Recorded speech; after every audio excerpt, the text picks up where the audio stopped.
But we're studying James. We're looking at faith in action, living what we believe. And over the last couple of weeks, we've been exploring James in relation to wisdom literature and his message. And essentially what James is trying to communicate is that faith in Jesus isn't just about what we believe, it's about how we live.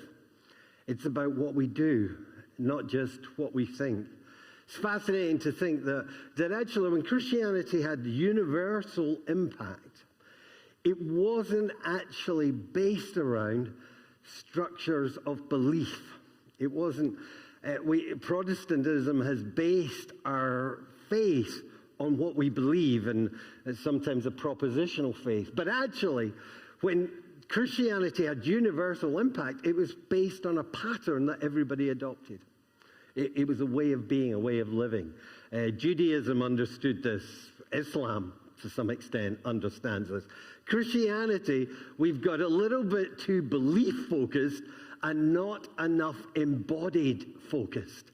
And what James wants to do is bring a corrective to this. And what he wants to say is that faith is about what we live. And he wants to address the attitudes in our hearts. We're going to see that some of the issues that he raises are complex issues. But he essentially wants to turn the spotlight onto what's happening inside of us. And while he's talking about the outworking of faith, what he's trying to show is what we do reflects what's actually happening inside us. You know, I don't know if you've ever walked into a room and felt invisible.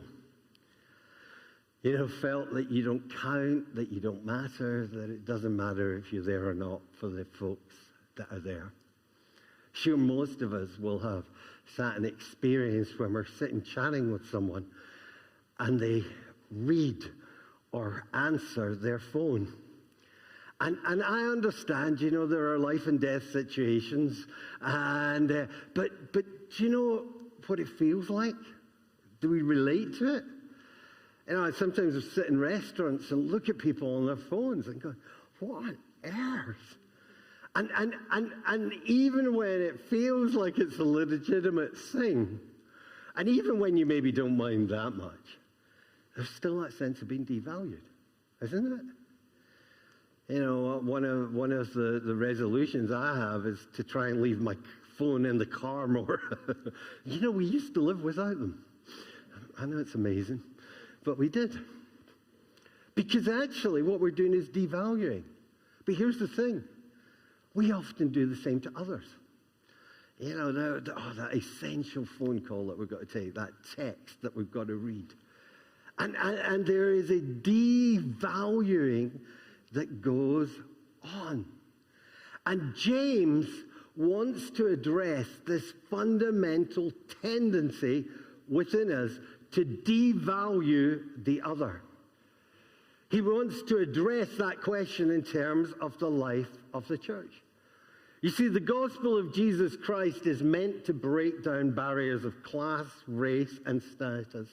It demands the mercy we have received overflows into our treatment of others, and it becomes an affirmation of the other rather than a devaluing and a delegitimizing of the other. And I'm sure none of us would go out of our way to devalue and delegitimize others. But James says, you know what? Sometimes the way that you behave in relation to others, that's precisely what you're doing. And he actually wants to go further, and he's saying that, you know, this isn't just a behavioral problem, it's a heart problem. Because the reality of the gospel has not truly penetrated the way that you relate to others. And because it hasn't penetrated your heart, you find yourself devaluing those around you. And we find all kinds of excuses for that.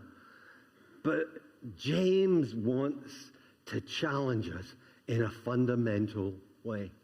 It's great we've got some Americans I think, Tennessee and Alabama and things. But this morning it wasn't intentional, but I was going to quote from Martin Luther King. And 28th of August, 1963, there was a massive gathering in Washington.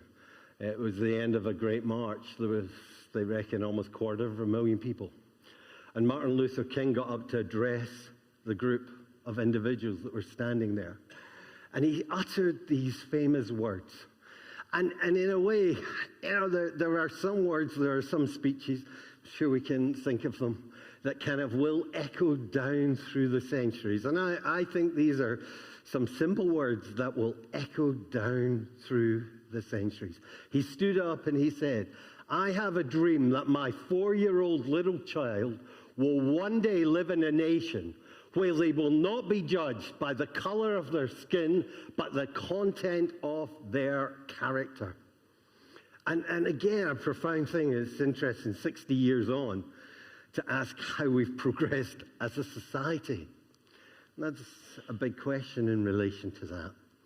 But what's more fundamental is, as a church, how have we progressed in relation to this? What are the criteria by which we evaluate individuals? Martin Luther King was saying it has to be our character. This raises a whole bunch of stuff. It's a good thing we don't have house groups, because I'm sure it would generate a lot of discussion, but the whole questions of positive discrimination. Is positive discrimination a right thing or a wrong thing? There's a lot in our press about these issues and grappling about these issues. But what James is doing and what Martin Luther King was doing was he was actually talking about an attitude and the way that we evaluate others and the inner criteria by which we use that. King's vision was that by focusing on character, society could move beyond prejudice and discrimination and create a truly equal and just world. And James, and it's where I think Martin Luther King was probably taking it from, is this vision that James is developing here, which relates to favoritism. He's saying a lot of us operate with a criteria that evaluates individuals in terms of external elements, how attractive they are, how dynamic they are, how wealthy they are, how positioned they are socially within society. And again, that's a natural thing. We all do it. But James is saying that if that is the guiding light, if that is the compass by which we read the life of the church and outwork our Christianity in relation to one another, we are denying the fundamental gospel of Jesus Christ. And it's a radical challenge. And I still think it echoes today, 2,000 years later. If we claim to follow Christ, then how we treat people, and that is all people, deeply matters. Favoritism, or showing partiality, involves judging and treating individuals differently based on external, superficial criteria, such as wealth, social status, or appearance. James actually writes, and he gives us a concrete illustration here of two individuals coming into a church. And we need to understand the social context. See, it was socially normative in James's society that whenever you went into a room, and again, church services were more a meal, where you sat down and you shared and you fellowshipped together. That was kind of how it functioned. That when you went in, every room and every chair in the room had a social status. And the guy who was hosting, if you were close to him, so if you were in chair 2 or 3, either side of him, you were the second and third most important person in the room. If you were furthest away, then you were the least important person in the room. The story of Easter and the Last Supper. Do you remember the story of Peter refusing to wash the disciples' feet? You know what had happened in that scenario is that Peter had walked into the room, and Jesus had said, if you go to a feast, don't take the most important seat. Don't assume you're number 2 or 3 in the room, okay? Because you might get embarrassed because the host will stand up and say, hey, you're not number 2, move to number 7. Oh, okay, that's embarrassing. What he said is, take the humblest place. Go to number 12 and sit there. And then the host will stand up and he'll say, wow, you're way too important to be number 12. Let's move. Come and sit. You're number 2. Peter had done that in the Last Supper. But Jesus didn't move him. And the story unfolds. See, there was the social ranking that was taking place in that. Now, James is talking about this. And he's sort of challenging what is conventional practice. He's actually saying there is a problem if we are operating and determining who is the most important person in the room in terms of their bank balance.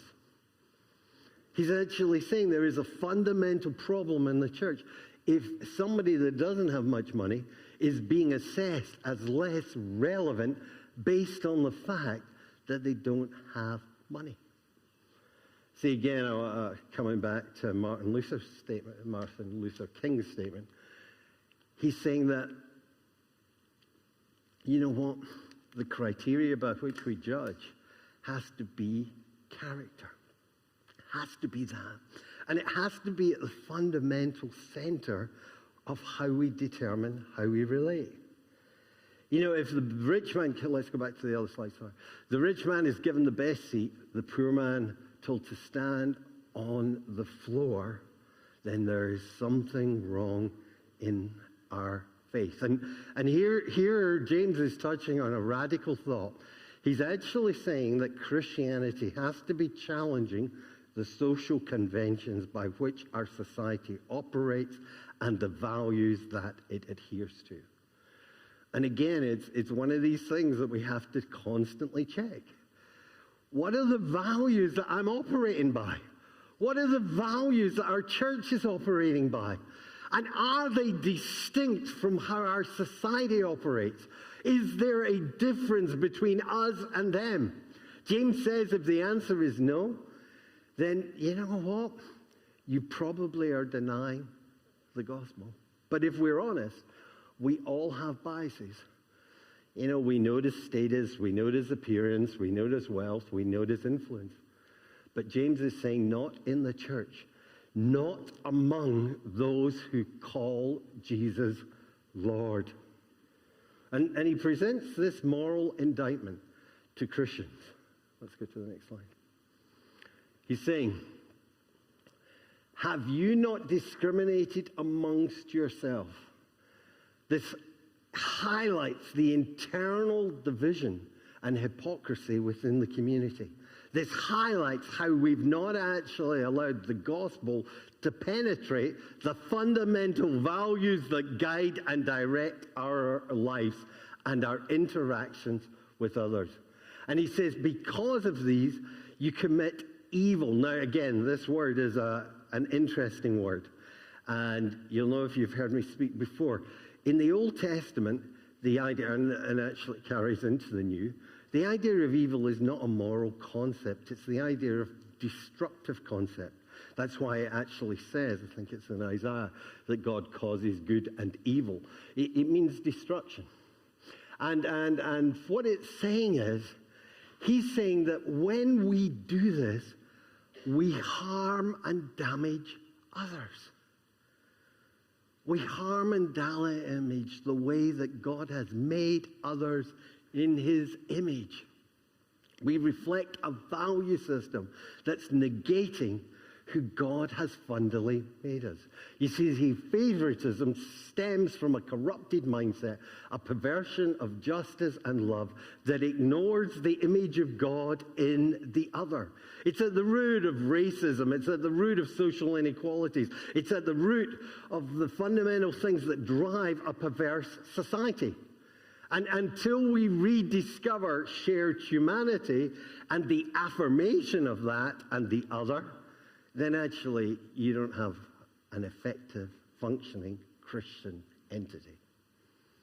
And again, if we grab hold of this is radical. And James goes even further because he suggests this is rooted in sin. He puts out 3 challenges to those that are listening to this. First of all, he says to them, you see, when we allow these things, these external criteria to drive us, we're denying the gospel. We're denying the gospel. Again, there have been periods where Christians have been at the heart of discrimination. And not only at the heart of discrimination, we have used biblical mandates to sanction that discrimination. And it terrifies me when I hear that.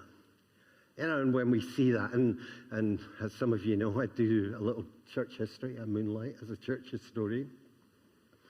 And you see it over and over again. And you think, you know what? We end up denying the gospel. We actually end up on the wrong side in terms of where we should be. And James says, has not God chosen those who are poor in the eyes of the world to be rich in faith? Jesus spent his life with the marginalized, with the sinners, the sick, the outcast. If God dignifies the forgotten, who are we to ignore them? Don't you understand that when we disregard the marginalized, as we were saying last week, we deny what Jesus came to do? Jesus did not just come to save us so we get to heaven when we die. Jesus came as a social revolutionary. He came to restructure things, and that restructuring has to begin in the church, and it has to begin with our values. James was Jesus' half-brother, and he was really close to Jesus. And I think as James says this, he was reflecting the heart of his brother. You know, this wasn't some abstract faith that was removed from the realities of the social structures that surround us. So we're denying the gospel. Secondly, you're affirming the wrong values. You know, one of the things that happens today is influencers. And I know I'm old, okay? I get it. But I just look at it and go, this is insane. The people that are influencing and shaping our society. I told you about my wife's niece. And I was visiting a couple of years back, and we were having a conversation, and she was on social media. And I think on TikTok or something. And she began to, I've got a few followers and things. And I went, oh, okay. I said, how many followers you got? She said, 70,000. 70,000. I thought, on a really good day, my YouTube videos get 100 people. I'm going, what is going on? 70,000 followers. And then you started thinking, you know, what are the things that influence us? And you know, that there's an honoring of people that the world honors. But here's the thing. Do their lives honor God? And what James is saying is, you see, when you do this, what you do is you affirm that which does not honor God. Because you affirm those things which reflect values that actually denigrate God. And in fact, he says, you end up on the side of the oppressor. You end up on the side of the one who denigrates. Now, I have a thing I call the Jesus hermeneutic. And it's about how we read the Bible. And I've come to the conclusion, and there are many ways that you can read the Bible, and people have, and again through church history, we've interpreted the Bible in a raft of ways, and almost every verse in the Bible has had multiple interpretations placed on it. And the question is, how do we know what's right, and how do we know what's wrong? And I think there's a thing called the Jesus hermeneutic, which says, does this lead me to a place where I affirm the gospel of Jesus Christ? Or does it lead me to a place where I marginalize, alienate, and oppress others? And if your reading of the Bible takes you to that place, then I suggest that you've got the reading wrong. You need to go back and re-examine your thinking. You know, we saw apartheid in South Africa. And I got a chance to spend some time in South Africa. In fact, I think it got voted in the Telegraph the best country in the world to visit, which is probably not far wrong. And you go, and it's an amazing country, a wonderful country. And yet it had a church that used verses in Genesis to prop up the system of apartheid. And you go, how can that be? And then you look at it, and you see, well, I can kind of see where they got it. Again, not to pick on our southern friends, but in the United States of America in the 19th century, brilliant theologians, trust me, they were brilliant theologians, and they put together compelling biblical arguments in support of slavery. You know, and you read them, and you're going, wow, and not just from the Old Testament, they were using the New Testament as well. And they are compelling arguments. And you then say, how did they get it wrong? Because they never applied to Jesus' hermeneutic. Because if you find yourself on the side of the oppressor, do you know what? You're reading the Bible in the wrong way. Because we're affirming the wrong values.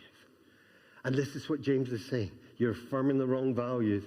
So thirdly, he says, you're dishonoring Jesus' name. He talks here about being Christians, and he's actually engaging with the idea of the idea of being little Christ. And what he says is, when you show favoritism, when you adopt the secularized values of a society that affirm things based on these criteria, then what you do is you misrepresent the one that you say you are following. Because Jesus never plays favorites. You ever had grandchildren? I've now got 4. I'm boasting. But it's good to have that many now. But it suddenly generates, and I suppose it's the same when you have kids, doesn't it? Like, do I have a favorite grandchild or not? You know, and it was easy when I had one male grandchild and one female grandchild. Because I could go, you're my favorite girl grandchild. And that was easy, but now it's not so easy. And here's the thing, and this is James's point, and he's about to unpack this, is that when it comes to God and when it comes to Jesus, there are no favorites. There is no favoritism in the way that God deals with us. And he's saying you have to adopt the same way of behaving. So how do we do it? So he goes on in the next verses to give us a solution which helps us recalibrate our hearts. And again, I want you to understand, he's not presenting, although it looks like he's presenting a behavior issue, he's actually presenting a heart issue. Let's go to the next slide. He says, the way that you recalibrate your hearts is, firstly, you engage with what he calls the royal law. And this is the king's edict in terms of how we are to operate. And he says that is love your neighbor as yourself. Simple, powerful, life-changing, with no loopholes and no exceptions. Love your neighbor as yourself. See, I believe in, if you buy my book, you'll say I argue this. I know you've all done that already. But that Jesus fundamentally reinterprets the law in the Old Testament law. And how does he do it? Well, he goes back beyond the law of Moses to Genesis and the creation order, and that we are all made in the image of God. And he says that is the fundamental element that drives the law. And therefore, if you interpret the law in a way which harms or hurts or marginalizes or oppresses, you've read the law in the wrong way. Think of all the teaching that he does to the Pharisees and things. He's saying you've read the law in the wrong way. Don't you understand that the heart of God is that you are made in his image, and we are called to affirm that image in the other. And when you affirm the image of God in the other, it shapes your behavior. You begin to drill down in this and you think of the sins that we commit in relation to other people. It's when we deny that they're made in the image of God. We devalue them in some way. We marginalize them in some way. Sometimes we oppress them in some way. When we do that, we do not reflect the image of God. And we insult God when we do that, because it is in his image that they are made. And so we are, if you like, standing and saying, God, we do not recognize your image in this person. That's why racism is so abhorrent. That's why any form of segregation becomes abhorrent, because we deny the image of God in the other. And so he says, and the essence of this is the royal law: love your neighbor as yourself. Treat people in the way that you have value, so treat them with value. Secondly, recognize the sin of selectivity. What James goes on to say is that when you show preference, this isn't just some social thing. This isn't just some cultural norms. This is fundamental sin. It's something that is happening in your heart. And don't deny it as sin. See, he uses murder and adultery, and he's saying, oh, people kind of say, hey, it's not murder. Oh, that's really bad. It's not adultery. No, that's bad. No, it's just not treating someone in the way that you think they should be treated, because we assume that they're of lesser value to us, or we assume that they're not important as somebody else. And hey, it's cultural. We all sit with our numbered seats. Hey, it's our culture. That's the way it is. You're not wanting to upset that, are you, Jesus? And James says, you know what? We have to start calling it sin. See, whenever we start to see discrimination, when we start to see marginalization, when we start to see oppression, we have to call it out. We have to call it out in our own lives, and we have to call it out in the lives of the others. If we don't, then it just sits there, and it becomes accepted norms. We have to call it out. Thirdly, the rule of mercy. I love this principle. What he's basically saying is, he's saying the third way that you address this is you adopt a way that says, I'm going to be kind to other people. Just be kind in the way that you deal with other people. We are so cruel and unkind in the way that we deal with other people. Just think somebody puts on a dress that and then you talk to your friends and go, what are they wearing? How can they dress like that? Or somebody does something and you go, how can they behave like that? Have you seen their kids or their grandkids?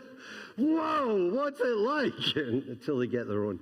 And we fundamentally operate with a judgmental attitude that so immediately never shows mercy to anyone else.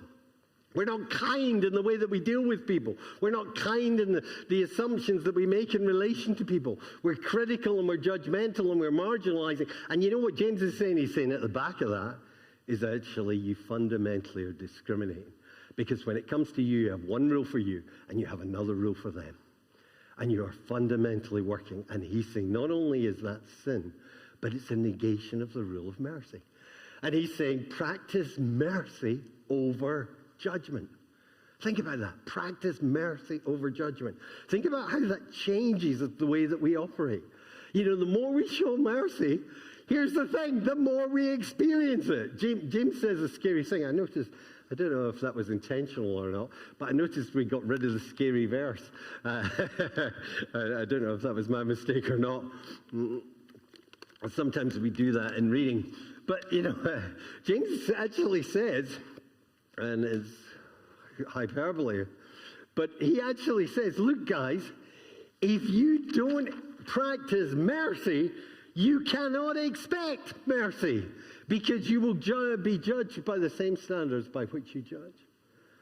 That always stays with me. And when I deal with other people, I'm like, yeah, actually, the standard by which I operate with these people is the standard by which I will be judged. And it changes. And again, just be kind in the way that we act.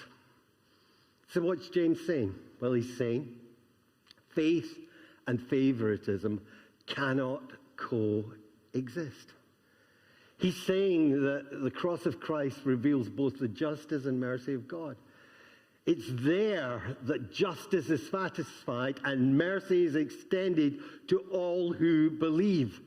If we have received such mercy, we must extend it to others, refusing to judge by outward appearances. You see, you've all heard it, but at the foot of the cross, everyone's level. You know, we're all level. We are sinners saved by the mercy of God. And what he's saying is when you get hold of that, you sow mercy in relation to others. 4 practical applications. What are we to do with this?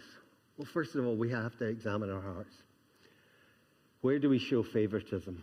At church, at work, in our communities? Where are we devaluing people in the way that we talk about them, in the way that we respond to them, in the harshness with which we deal with others? And that's coming from your heart. You've got to recognize it, examine it. What's going on inside me? Secondly, you've got to take the initiative. You know, go and greet someone that you wouldn't normally talk to. You know, maybe invite them into your circle. Have a coffee with them. But actually crossing barriers. You know, the Church of Jesus Christ has to be about the breaking down of barriers. Because if this is true, and what I'm saying is true, the gospel of Jesus Christ will transcend the things that keep us within our own groups. We have to champion dignity. You know, we have to stand up for those overlooked and for those that are marginalized. Again, I talked a lot about that last week. We have to champion these things. And we have to show mercy. You know, again, I think if we could get hold of this idea of being kind to others, you know, just operate with that and remember that we are all recipients of God's grace. So often in church, we're not kind to one another. And we're not kind because in our hearts, we have a fundamental value system that's operating in the wrong way. And so the challenge of James is to look at our hearts, to look at the gospel of Jesus Christ, and to ask the question, has this gospel really penetrated my heart? Has it penetrated the values and the way that I relate to others? Or actually, do I have a covert favoritism and partiality that operates, maybe even unconsciously, in my dealings with Christ, in my dealings with others? Christ calls for the radical transformation of those values. Let's pray.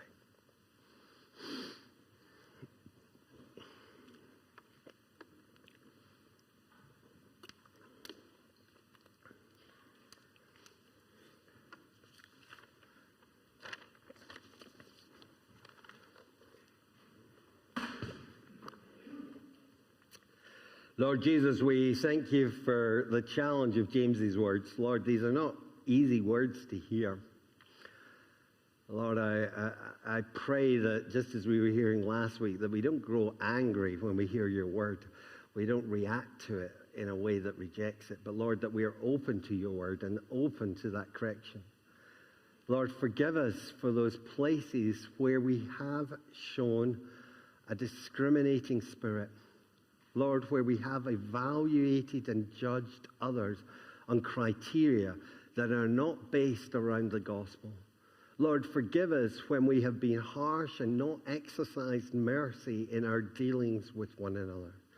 Lord, forgive us when we've lost sight of the fact that we all stand level before the foot of the cross. Lord, we pray this morning that you will radically do some heart surgery with some of us and just adjust our values so that we can be a body which truly fulfills that vision, a vision where people are not judged by external criteria, but by who you've made them. We ask this in your name. Amen.